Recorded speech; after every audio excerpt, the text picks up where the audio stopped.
बाबा साहब अंबेडकर को मानने वाले देश के चारों पांचों कोनों में 4-5 जातियां हैं। वो जातियां बाबा साहब अंबेडकर को क्यों मान रही हैं? मद्रास का परिया बड़ी जाति है शेड्यूल कास्ट की, वो बाबा साहब को क्यों मान रही हैं? पंजाब का चमार और उत्तर प्रदेश, पश्चिमी उत्तर प्रदेश का चमार, ये बाबा साहब के साथ क्यों लगे? और बंगाल के चंडाल बाबा साहब के साथ क्यों लगे? क्योंकि बाबा साहब अंबेडकर के सुनने से पहले वो लोग मनुवादी समाज व्यवस्था के खिलाफ संघर्ष कर रहे थे। जो लोग अपने बलबूते पर अपने अपने एरिया में इस देश की मनुवादी समाज व्यवस्था के खिलाफ संघर्ष कर रहे थे, तो उन लोगों को ज्यादा देर नहीं लगी बाबा साहब अंबेडकर को अपनाने में।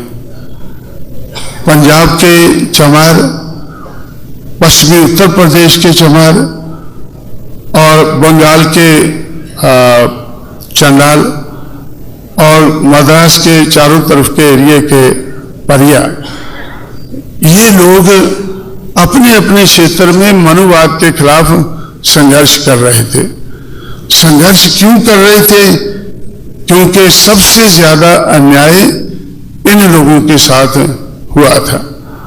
सबसे ज्यादा अन्याय इन, और महाराष्ट्र के महर, मैं महाराष्ट्र भूल ही जाता हूं, भूलना तो नहीं चाहिए, तो इसलिए महाराष्ट्र के महर बाबा साहब अंबेडकर की देखरेख में संघर्ष कर रहे थे। पंजाब का चमार मंगू राम की देखरेख में ब्राह्मणवाद के, मनुवाद के खिलाफ संघर्ष कर रहा था। और उत्तर प्रदेश के जाटव, जो चमार अपने आप को जाटव कहते हैं। दूसरी एक बात और आपको सुनकर अचंभा होगा, जैसे एक मिस्टर चिटनी से जो बाबा साहब के साथ रहते थे, उन चिटनीस को बड़ा अचंभा हुआ जब मैंने उनसे कहा कि भाई पंजाब में इतनी आबादी चमारों की है, उत्तर प्रदेश में इतनी है ये, तो वो रिकॉर्ड देखने लग गए। सेंसस का रिकॉर्ड है और सेंसस के रिकॉर्ड में चमार है ही नहीं। वो बोले आप बोलते इतनी आबादी है उनकी, तो इधर तो रिकॉर्ड में है नहीं। तो मैंने उनसे कहा कि भाई पंजाब का अगर चमार ढूंढना है, जो बाबा साहब के साथ लगा वो अपने आप को हिंदू नहीं कहता था, वो कहता था कि हिंदू धर्म तो बाद में आया है, हमारा तो उससे पहले का धर्म चल रहा है, इसलिए वो अपने आप को आदि धर्मी कहता है। जो पंजाब का जो रिबेल चमार है, ब्राह्मणवाद के खिलाफ जो चमार है, वो अपने आप को आदि धर्मी कहता है। और वेस्टर्न यूपी का अपने आप को जाटव कहता है। तो ये आप देखें, बोलता हाँ ये तो हैं, ये तो बहुत ज्यादा है।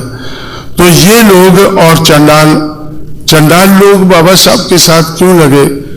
क्योंकि जब महात्मा फुले का संघर्ष महाराष्ट्र में शुरू हुआ, तो लगभग उसी समय पे हरिचंद्र ठाकुर ने, एक चंडाल ने बंगाल में संघर्ष शुरू किया। उसके बाद गुरुचंद ठाकुर ने 1937 में उनकी डेथ हुई, तो 20वीं सदी के शुरू में तो उन्होंने बड़ा भारी संघर्ष किया और सबकी भाषा लगभग एक ही जैसी थी।